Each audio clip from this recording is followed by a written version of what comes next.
नमस्कार, बहुत स्वागत है आप सभी का हमारे इस खास बुलेटिन में। मैं हूं आपके साथ ज्योति यादव। चलिए बुलेटिन की शुरुआत करते हैं। 28 जनवरी को अमरावती के राजापेट चौक से सैकड़ों भक्तों का समूह प्रयागराज के महाकुंभ मेले के लिए बड़े उत्साह के साथ रवाना हुआ। इस भक्त मंडल को विधायक रवि राणा ने हरी झंडी दिखाकर शुभ यात्रा की शुभकामनाएं दी है। आपको बताते चले कि रवि राणा और उनकी पत्नी पूर्व सांसद नवनीत राणा 7 या 8 फरवरी को महाकुंभ मेले में गंगा स्नान के लिए हजारों भक्तों के साथ प्रयागराज जाने वाले हैं। विधायक रवि राणा ने बताया कि उनके दल ने लगभग 5000 भक्तों को कुंभ स्नान के लिए ले जाने की व्यवस्था की है। इसके अलावा हर दिन 2 से 3 बसे अयोध्या के लिए भक्तों को ले जाएंगी, जहां महाकुंभ मेले से पवित्र गंगा जल 5 से 7 टैंकरों के माध्यम से अमरावती जिले में लाया जाएगा। इसे नागरिकों में वितरित करने की योजना बनाई गई है।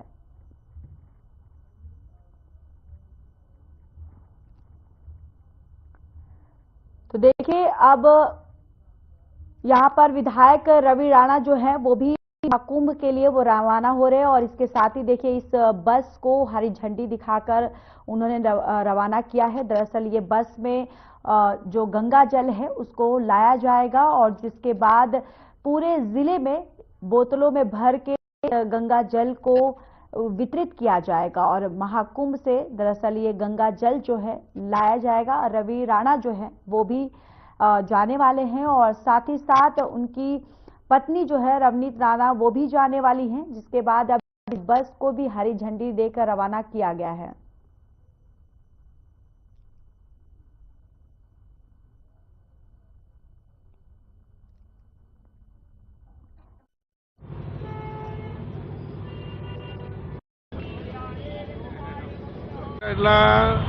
माजी खासदार नवनीत राणा आणि मी हजारो कार्यकर्त्यांच्या सोबत 7 ते 8 तारखेला आम्ही भाजपचे अनेक कार्यकर्ते राहील, युवा सेना पार्टीचे अनेक कार्यकर्ते राहील, बाकी सामाजिक कार्यकर्ते राहील, या सगळ्यांसोबत 7 ते 8 तारखेला कुंभमध्ये नवनीत राणा आणि मी जाणार आहे।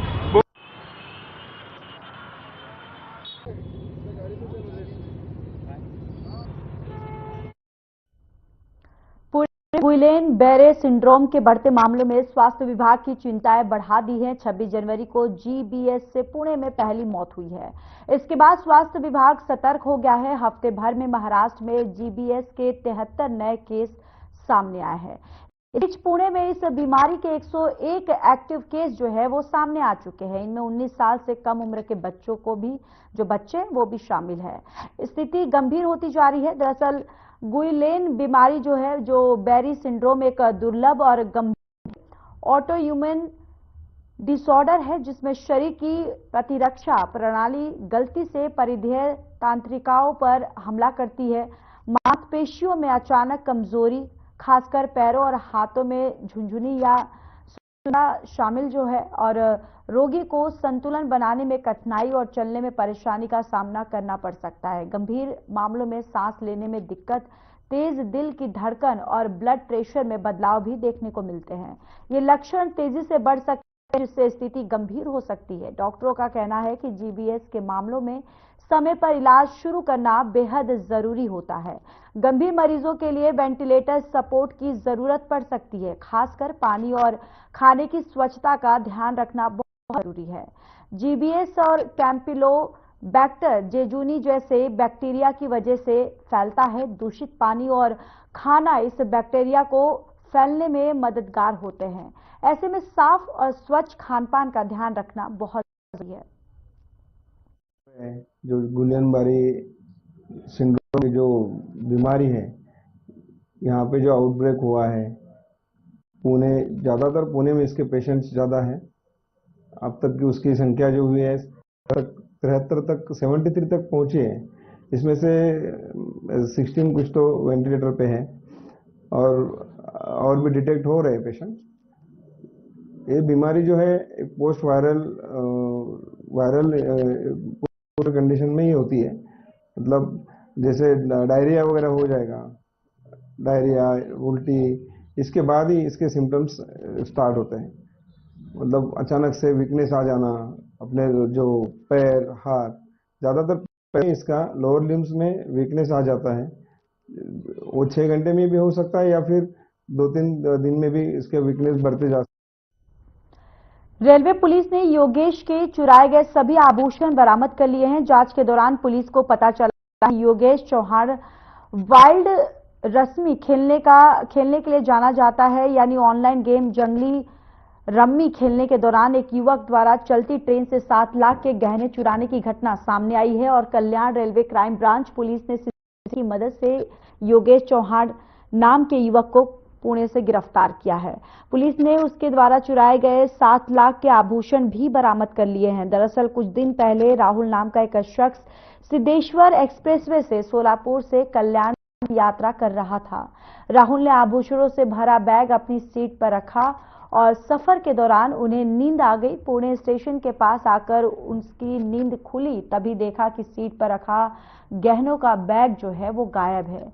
उसे यकीन हो गया कि उसका बैग चोरी हो गया है। कल्याण स्टेशन पहुंचते ही उन्होंने इसकी सूचना कल्याण रेलवे पुलिस स्टेशन को दी और मामले की जांच कल्याण जीआरपी पुलिस कर रही थी। पुलिस ने सीसीटीवी के आधार पर आरोपी को गिरफ्तार कर लिया है।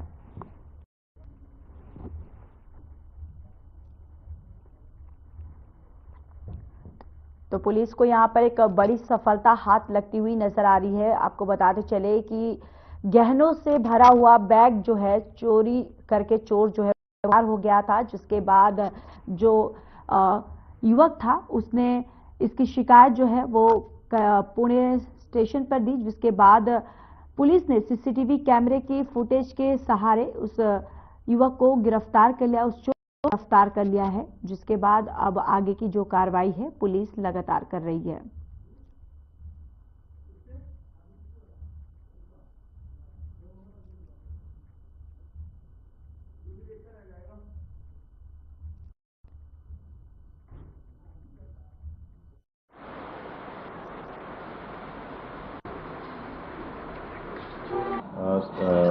झोपण्याचं जे सीट असतं त्याच्या बाजूला ट्रेवर त्याची पर्स ठेवलेली होती।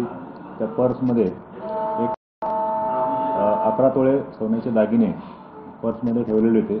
त्यांचा झोपेचा फायदा घेऊन एका अज्ञात इसमाने ती पर्स गायब केली होती। त्याप्रमाणे कल्याण रेल्वे पोलीस स्टेशनला गुन्हा दाखल झाला होता। गुन्हा दाखल झाल्यानंतर माननीय सीपी सरांच्या आदेशाने माननीय डीसीपी सर, एसीपी सर यांच्या मार्गदर्शनाखाली आमची कल्याण रेल्वे क्राइम ब्रांचची टीम काम करत होती।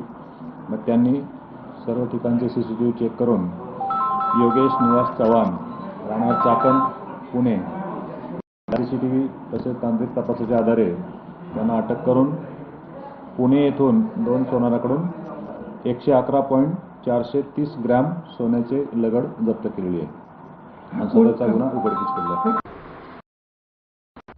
उद्धव बालासाहेब ठाकरे शिवसेना गुट की तरफ से हिंगोली में एसटी बस स्थानक पर चक्का जाम आंदोलन किया गया। मौजूदा महाराष्ट्र सरकार ने हाल ही में यात्री किराए में बढ़ोतरी करी है। सी को लेकर चक्का जाम आंदोलन किया गया। इस आंदोलन में खास और आष्टीकर और जिलाध्यक्ष गोपू पाटिल की अनुपस्थिति चर्चा की गई है और आपको बताते चले कि अनुपस्थिति की जो चर्चा है वो विषय बनी रही। तो उद्धव गुट का चक्का जाम आंदोलन कराया गया है। आपको बताते चले कि किराए में बढ़ोतरी के खिलाफ ये चक्का जाम किया गया, ये प्रदर्शन किया गया और जिलाध्यक्ष गोपू पाटिल जो है वो दरअसल नदारद दिखे, जिसके बाद लोगों में जो चालक थे उनमें काफी रोष जो है देखने को मिला। और देखिए ये उद्धव गुट का चक्का जाम आंदोलन जो है वो उसके द्वारा किया जा रहा है। दरअसल ये चक्का जाम इसलिए किया जा रहा है क्योंकि बस का जो किराया था उसमें बढ़ोतरी की गई थी, जिसके बाद उसके आक्रोश में आकर ये उद्धव गुट का जो चक्का जाम है ये किया जा रहा है। और साथ ही साथ आपको ये भी बताते चले कि ये पूरा मामला जो है ये बस की जो बढ़ोतरी है, यानी कि जो बस के टिकट के दाम है उसमें बढ़ोतरी की वजह से ये चक्का जाम जो है वो किया गया।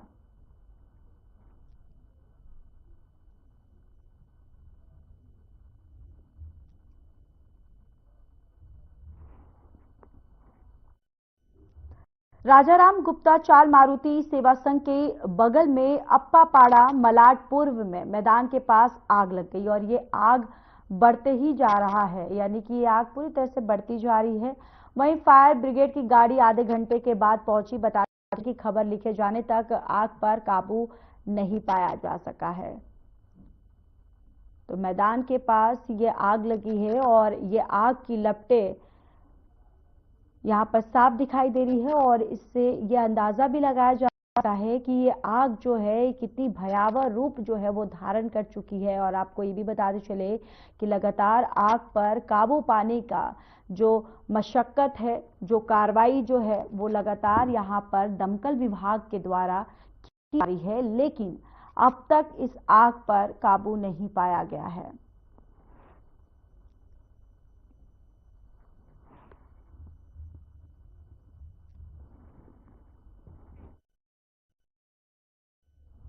देश के लिए बलिदान देने वाले शहीदों के गीत हर जगह गाए जाते हैं। उनके बलिदान का जश्न सिर्फ 26 जनवरी और 15 अगस्त को मनाया जाता है। शहीद जवानों का स्मारक बने या नहीं, इसकी किसी को परवाह नहीं है।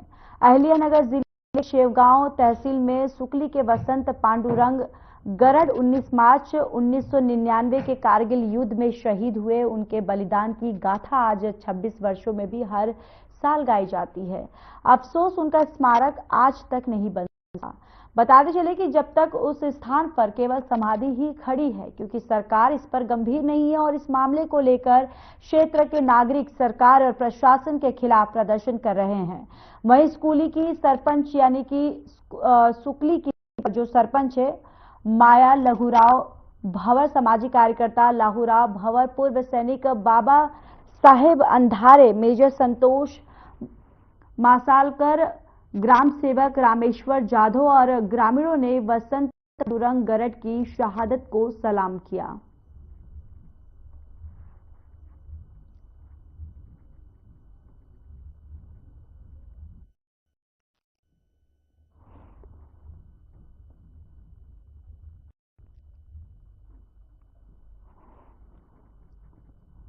तो देखिए ये तस्वीरें हम आपको दिखा रहे हैं, अहिल्यानगर की ये तस्वीरें हैं। ये खबर अहिल्यानगर की है, जहां पर सुकली के शहादत जो जवान हैं वहां पर याद में उनको याद किया गया और उनकी समाधि को लेकर यहां पर दरअसल बोला गया है कि अब तक जो है इनकी समाधि यहां पर नहीं बनाई गई और ये आरोप भी लगाया कि सरकार जो है वो भी इसका सुध नहीं ले रही है, सरकार को यहाँ पर नहीं है और अब तक जो समाधि जो है हमारे जो जवान जो शहीद हुए हैं उनकी समाधि जो है यहाँ पर नहीं बनी है।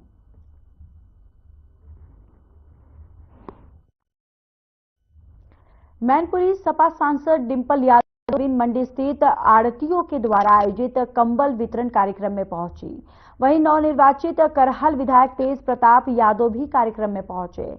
सपा सांसद डिंपल यादव ने पत्रकारों से बातचीत करते हुए बीजेपी पर निशाना साधा। उन्होंने कहा कि बीजेपी चुनाव जीतने के लिए किसी भी हद तक जा सकती है, राजनीतिक और धर्म को कभी साथ मिलकर नहीं चलना चाहिए। आगे उन्होंने कहा कि आज की राजनीतिक पार्टियां धर्म का इस्तेमाल कर सत्ता में काबिज रहना चाहती हैं। तो आड़तियों से वितरण कार्यक्रम में डिंपल यादव जो है यहाँ पहुंची और आपको बताते चले कि सपा सांसद डिंपल यादव ने यहां पर बीजेपी पर तंज कसा है। उन्होंने कहा है कि धर्म और राजनीति ये दोनों अलग चीजें हैं और इनको अलग ही रहना चाहिए, लेकिन उन्होंने साफ तौर पर बीजेपी पर आरोप लगाया कि बीजेपी जो है वो धर्म के बलबूते पर सरकार में काबिज रहने की कोशिश कर रही है। उत्तर प्रदेश में व्यवस्था, स्वास्थ्य व्यवस्था और कहीं ना कहीं मंडियां भी पूरी तरह से प्रभावित है और जिस तरह से सेगमेंट को काम करना चाहिए, क्योंकि इस सेगमेंट से सब लोग जुड़े हुए हैं सीधी तरीके से। कहीं ना कहीं जहाँ ये तीनों क्षेत्र पिछड़ रहे हैं, तो कहीं ना कहीं उत्तर प्रदेश के लोग, उत्तर प्रदेश के युवा, उत्तर प्रदेश के किसान भी पिछड़ रहे हैं। लोगों का पूरा साथ है मिल्कीपुर में और परिणाम जिस तरह पहले आए थे अयोध्या से उसी तरह मिल्कीपुर का भी परिणाम मिलेगा। खबर मथुरा से है, जहां रेल के डिब्बे पर चढ़ा युवक हाई टेंशन करंट की चपेट में आ गया, जिससे उसकी मौत हो गई। घटना की सूचना मिलते ही मौके पर पहुंचे रेलवे अधिकारियों ने रेलवे के विद्युत विभाग के अधिकारियों को बुलाकर युवक के शव को नीचे उतारा। मृतक की अभी शिनाख्त नहीं हो सकी है। रेलवे स्टेशन प्रबंधक ने बताया कि मृतक की जो पहचान का प्रयास जो है वो किया जा रहा है।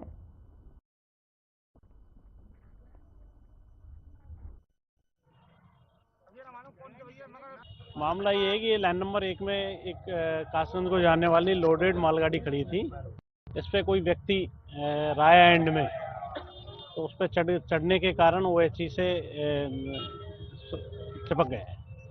तो मौके पे ही मृत्यु हो गई। अब क्या आगे कार्रवाई अमल में? कार्रवाई इसको OHE कटवा के उसको उतारने के लिए डॉक्टर यहाँ उपलब्ध है। बाकी GRP RPF सब लोग हैं, जैसे ही उतारेंगे हॉस्पिटल भेजा जाएगा। जो भी स्थिति होगी देखा जाएगा।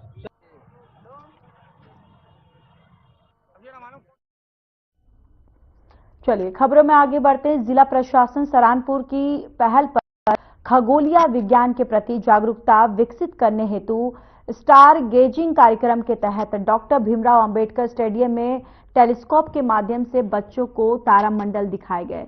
जिलाधिकारी मनीष बंसल की ओर से इस कार्यक्रम का आयोजन किया गया।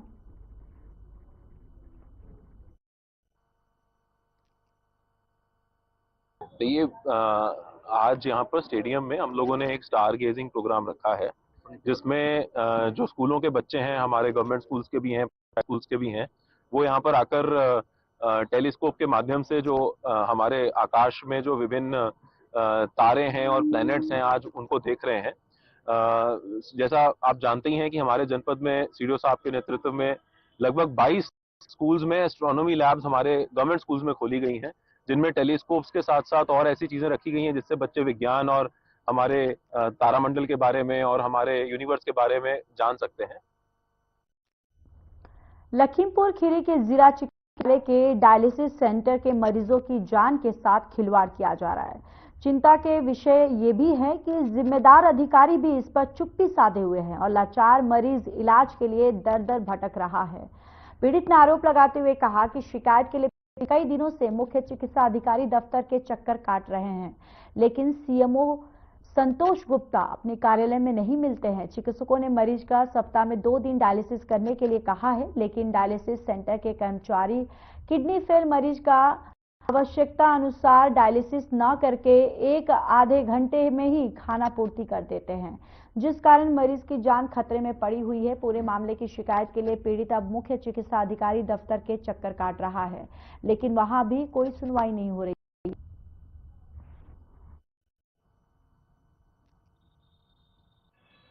मैं मुख्य चिकित्सा अधिकारी के पास आया। यहाँ जो डायलिसिस होती है तो उसकी कुछ हम व्यवस्थाएं अच्छी नहीं लग रही हैं, क्योंकि हम हर चक्कर डायलिसिस कराने आते हैं। कहीं 4 घंटे की, कहीं 4 घंटे की होती है, तो कहीं 2 घंटे की, कहीं 2.5 घंटे की, कहीं 1.5 घंटे की कर रहे हैं। तो हम मुख्य चिकित्सा अधिकारी से मिलने आए थे, वो मिले नहीं। तो मेरी वाइफ जिंदगी और मौत से लड़ रही है। हर हफ्ते में 3 डायलिसिस होते हैं, तो इसलिए हम बहुत परेशान हैं। बदायूं मेरठ हाईवे पर थाना जरीफ नगर क्षेत्र में गांव समसपुर कुबरी निवासी देवेश यादव अपनी गर्भवती महिला पत्नी अमला देवी को सहसवान में दवाई दिलवाकर घर वापस लौट रहे थे। उस्मानपुर के पुल पर बाइक चढ़ते ही पीछे से आ रहे तेज रफ्तार बाइक सवार ने देवेश के बाइक को टक्कर मार दी, और जिसमें देवेश के गर्भवती पत्नी आमला की मौके पर हो गई। दूसरे बाइक सवार शराब के नशे में था। घायलों को जिला अस्पताल बदायूं रेफर कर दिया गया है। टक्कर इतनी जबरदस्त थी कि बाइक भी क्षतिग्रस्त हो गई है। सूचना पर जरीफ नगर थाना प्रभारी अश्विनी कुमार पुलिस फोर्स के साथ पहुंचे और घायलों को दहगवा CHC में भर्ती करवाया गया, जहां पर मृतकों का शव को पोस्टमार्टम के लिए बदायूं भेज दिया गया है।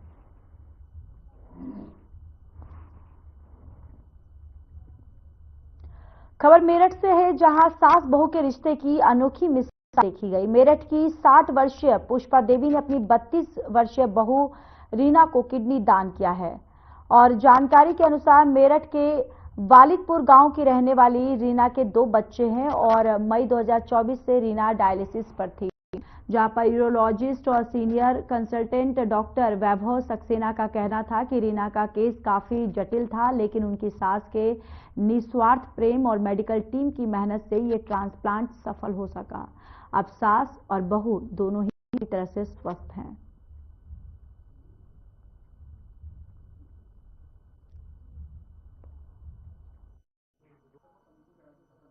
तो जैसे कि हमने ऑलरेडी प्रेस रिलीज में बताया है कि यह एक तरह की अनूठी मिसाल है।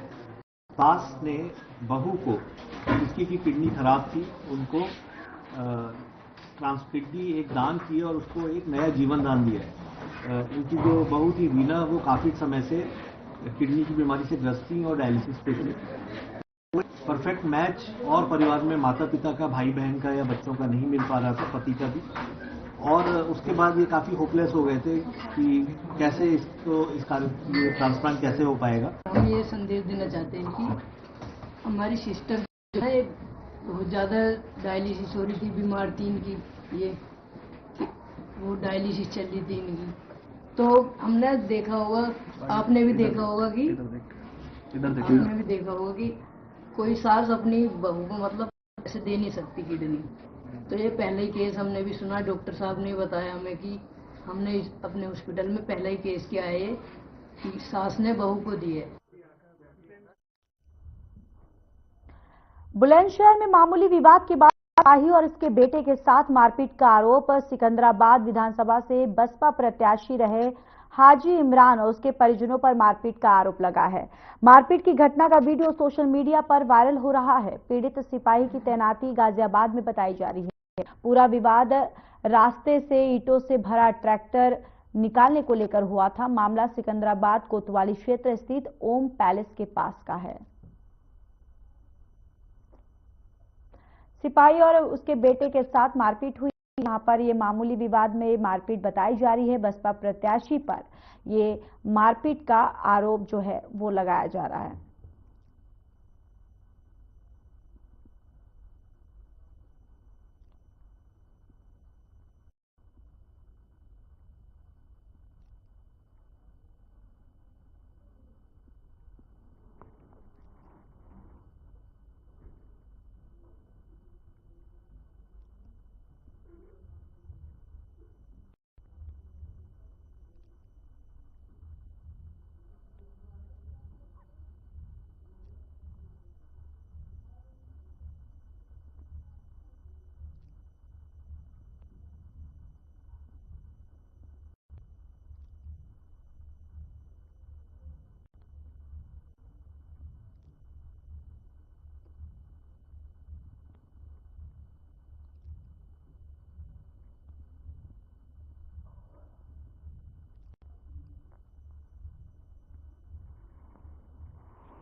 चलिए इस बुलेटिन में इतना ही। बाकी दुनिया की तमाम बड़ी खबरों के लिए जुड़े रहिए हमारे साथ। नमस्कार।